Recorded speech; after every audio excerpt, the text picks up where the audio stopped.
So, interestingly, friends, the next point that we have to analyze is the responsibilities of the parties in a contract is laid down by the Indian Contract Act. And that's why we have definitions of special contracts wherein the parties are defined. For example, in contract of bailment, there is the bailor and then there is the bailee. These are two parties, and the statute imposes certain obligations on the parties to a contract. So, when I say that the bailor in a contract of bailment has duties, please note this will result in giving or vesting of rights with the bailee. So, the bailor's duties are the rights of the bailee, and the bailee's duties are the rights of the bailor. Now, what is important here is that the statute prescribes these duties, very importantly. Second, I'm sure modern contracts can actually add to these duties, but they cannot diminish or waive the statutory duties that are laid down by law. And the bailor has a very important duty is that he has to disclose the faults in the goods of which he has knowledge of and for which he believes that it may result in some kind of a damages to a bailee. Now, why is the bailor having the duty to disclose faults in the goods? For the simple reason is that because the goods belong to the bailor, he is the owner, he is giving these goods to the bailee for a certain purpose. Maybe it is for servicing, and in case those goods have certain faults, he has the duty to disclose it because while using these goods, the bailee can actually suffer some kind of a damage. Now, for example, I'll give you a simple thing. Suppose you are hiring a Hertz rental car, and you're driving this car or a drive easy car or a zoom car. These are cars that you can take on bailment. You can drive this car. It's not a Uber or an Ola driver car. You take this car to say from Bangalore to Mysore, and you happen to find out that in between the car has certain faults, and maybe the fault may be with the tire of the car, the punctures that took place. Puncture is a normal routine, right? So when you drive, punctures can take place. It's not necessarily a fault. But if the tires are old, or the tube is not serviced, or the car is not proper, the brakes are not functioning, there was no oil in the engine, or there was no coolant in the engine, all of these are faults. Now, if Zoom car does not disclose these faults and gives this car to you on rent, then they would be liable for the breach that has occurred under section 150 of the Indian Contract Act. So I think you ought to look at it from a perception that the drafter of the Indian Contract Act clearly wanted to state that when goods are exchanged between two parties, it is important that one who has already used the goods, one who is in possession of the goods, one who is the owner of the goods, while giving the goods, must disclose faults in the goods, right? And remember, Section 150 applies to all kinds of bailment contract. It's not only for bailment of reward, even if it's gratuitous. If I'm lending my car to you on a friendly basis, even then I have a duty to disclose faults in the goods. Why?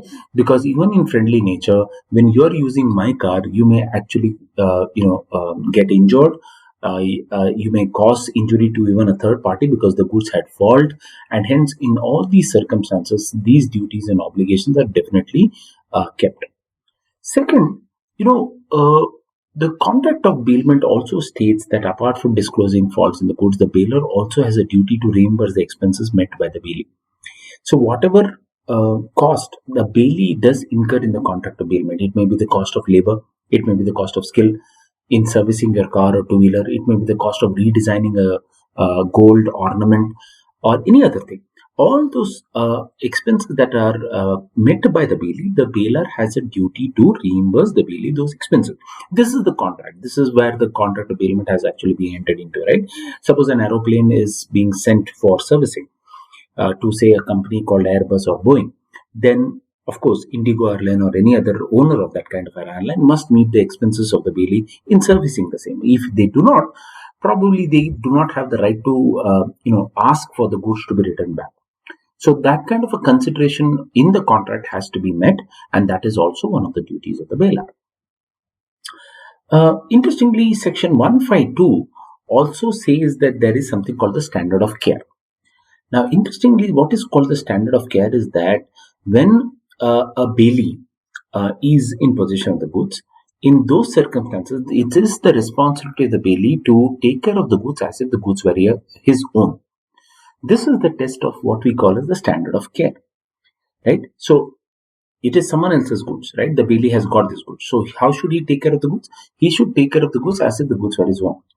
If he is negligent in handling the goods, if he is negligent in taking care of the goods, then he would have committed a breach of not only contract, but he'll be committing a breach of the Indian Contract Act or the Statute of Contract, which imposes such a duty and obligation which says that you should take care of the goods in a good condition. Now, it's like saying, suppose you hired a Zoom car or a Hertz rental car or any other car on your own, and you're driving this car. You cannot drive it rashly. You cannot actually misuse the goods that are given to you. You have a duty as a Bailey to use the goods, use it wisely, use it in a proper manner. And in case of your negligence in taking care of the goods, anything happens to the goods, please note, you who has hired that Zoom card will be liable and responsible for a breach of Section 152, for which you will be responsible to pay the compensation as well. One of the most interesting cases that you find over here under Section 152 is the case of Union of India versus Udho Ram and Sons.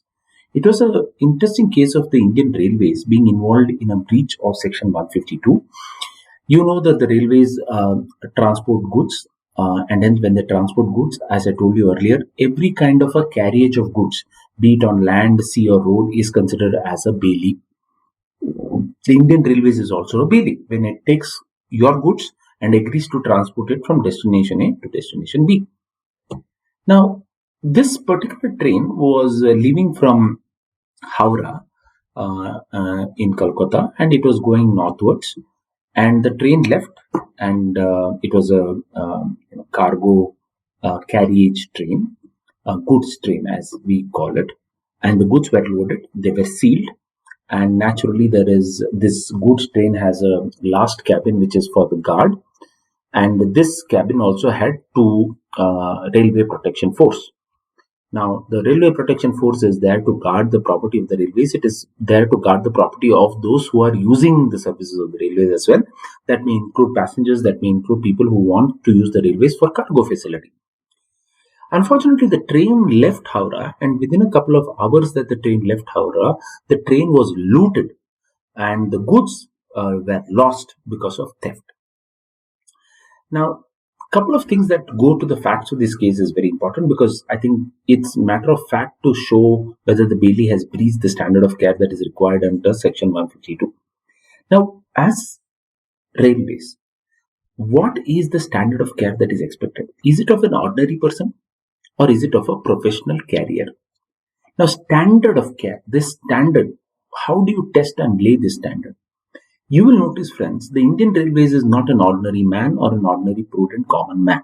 So the standards that is expected is not of a normal person. The standard that is expected is of a professional.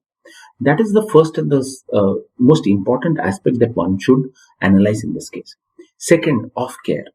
Off care means, suppose the railways were handling their own goods. Would they have allowed the goods to be stolen by dacoits in the night? Would they have actually done nothing once the goods were stolen? Care. Care means the test is, look, if you are dealing with your own goods, how would you take care of it? If you're dealing with someone else's good, how should you take care of it? That's what Section 152 clearly stipulates.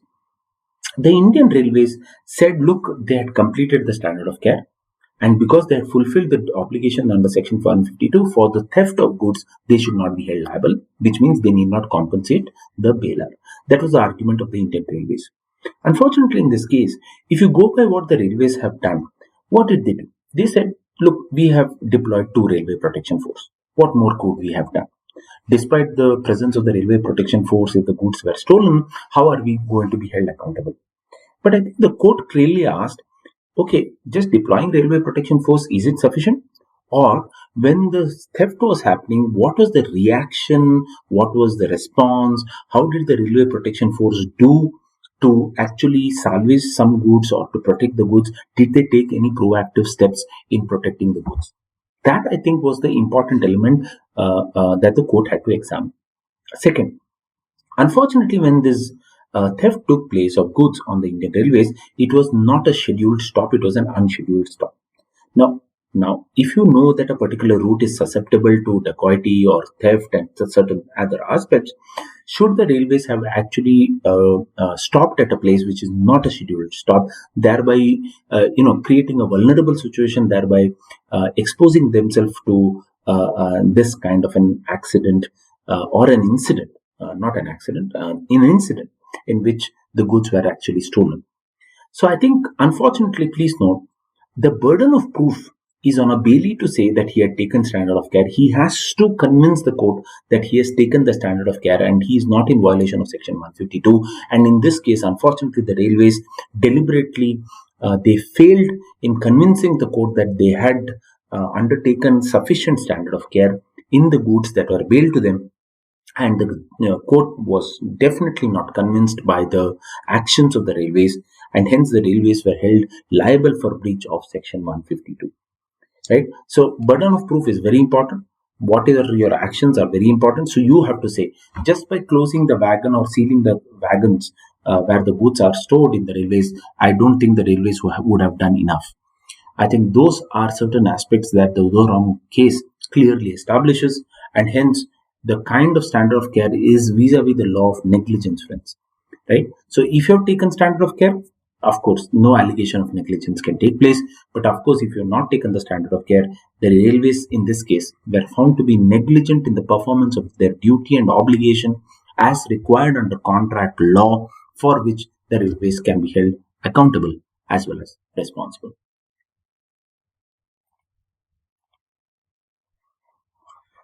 Now, the duties of the Bailey, friends, is, of course, they have to take the reasonable care. I have already mentioned the same.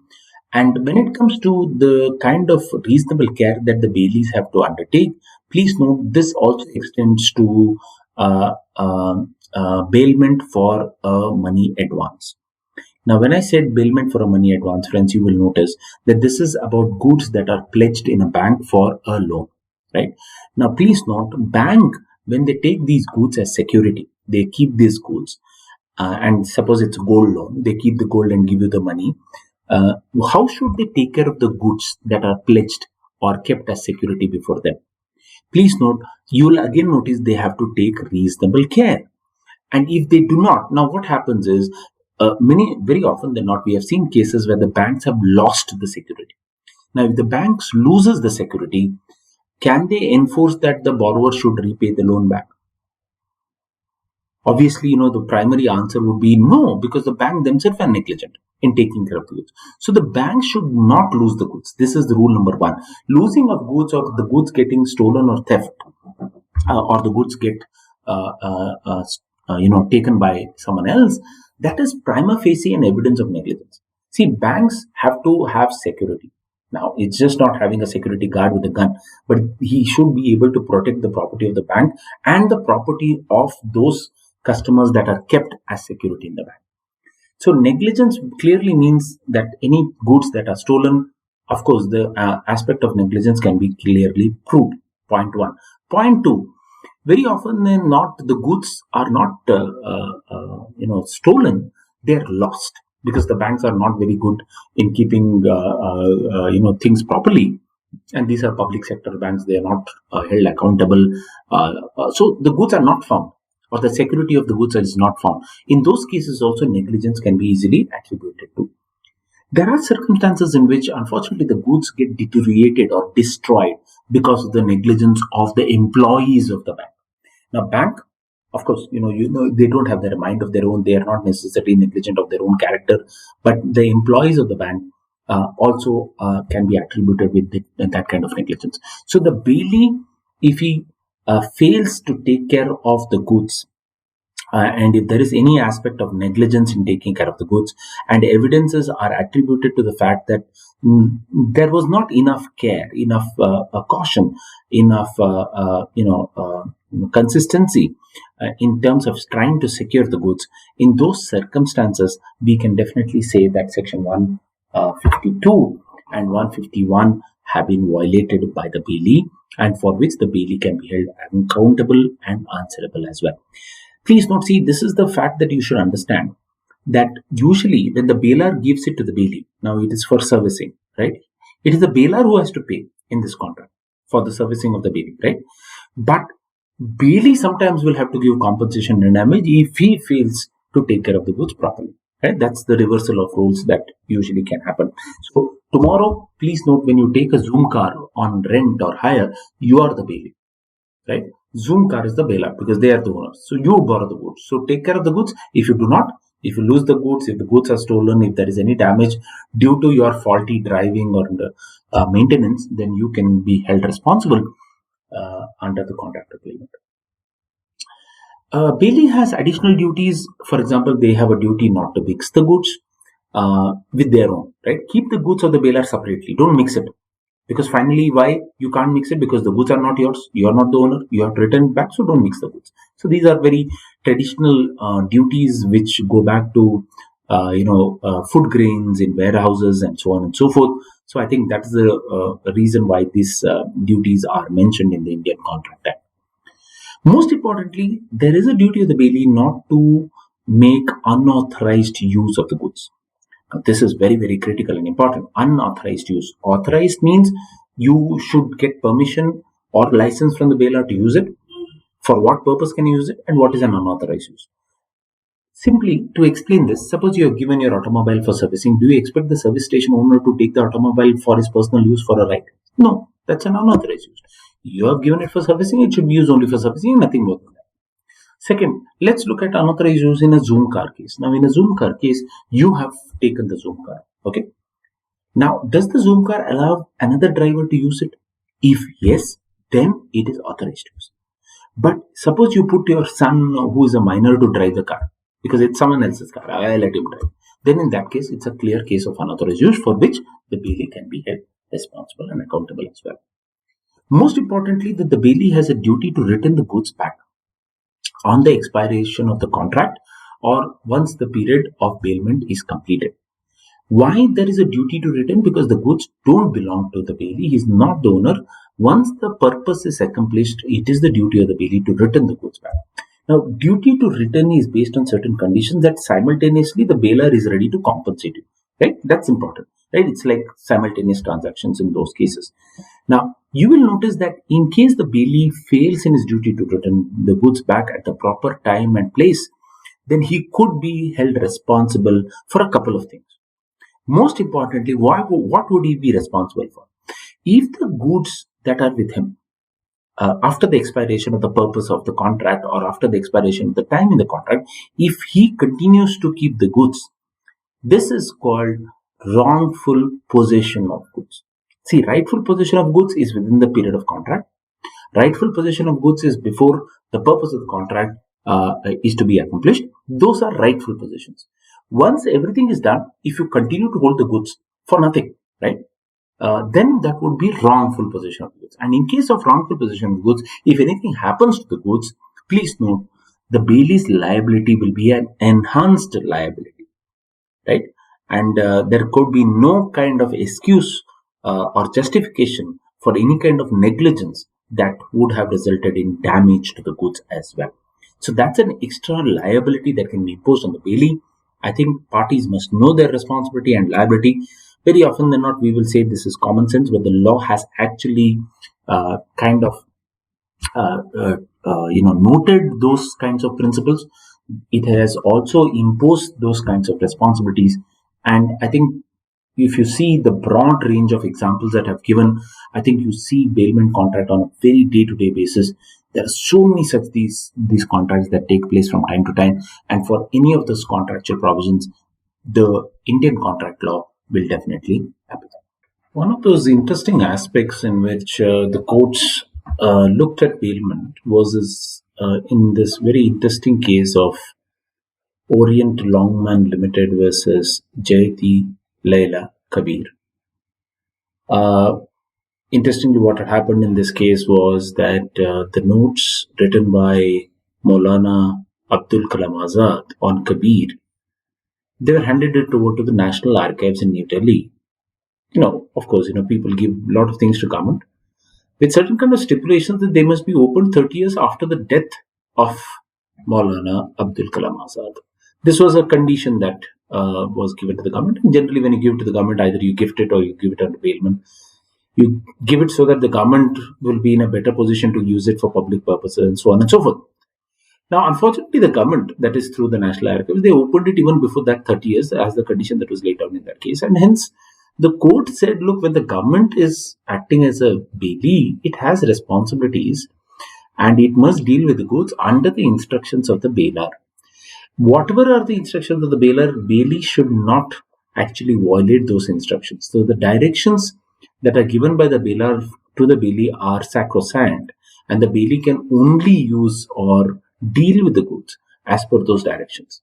And hence, the court in this case said that the government had actually violated the provisions of bailment because they opened it before those 30 years, and hence the government is responsible in breach of that kind of a trust in that kind of a contract in this particular matter. Further, you will notice that there are, okay, so the duties of the bailee are fine, but there are rights of the bailee as well. And I think they're very critical and important in this case because, the bailee has already worked on the goods, so he has to be paid, can recover the charges. He has to return the goods back, and that is definitely his duty. And, he can claim all his legitimate expenses in case he is called upon to return the goods back.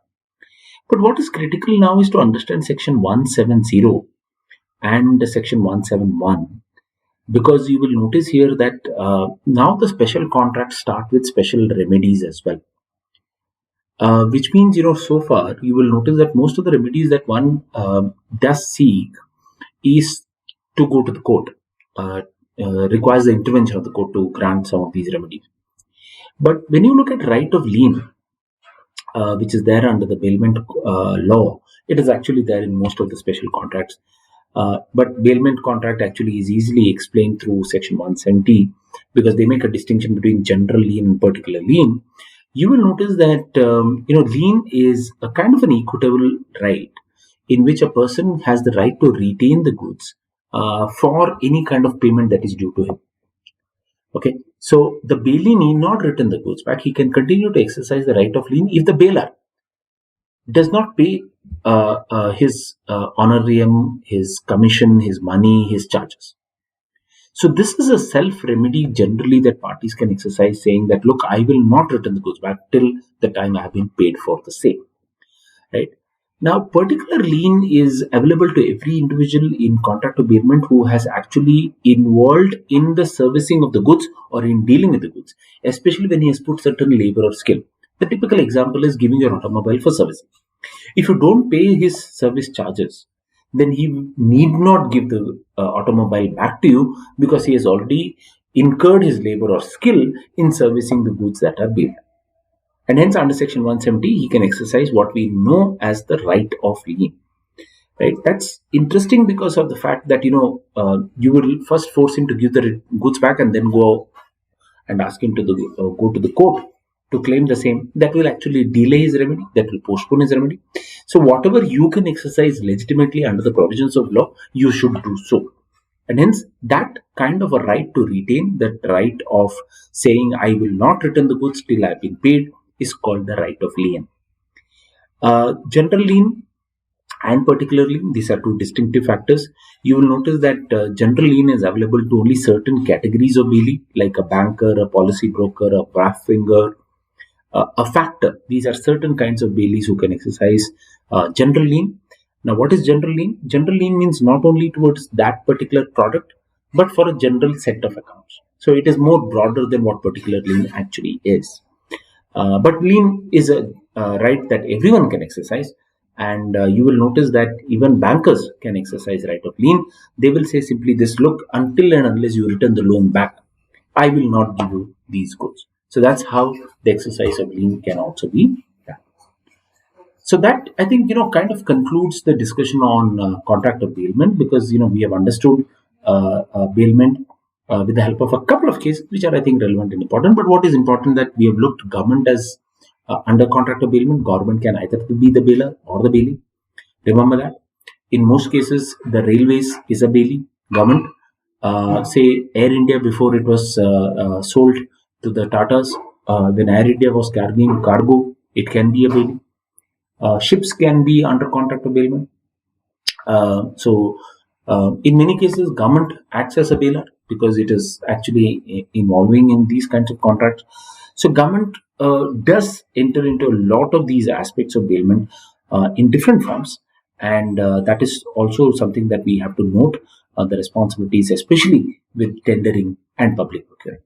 So that's how the aspect of bailment will give us some kind of an idea about how this special contract is applicable in tendering and public procurement.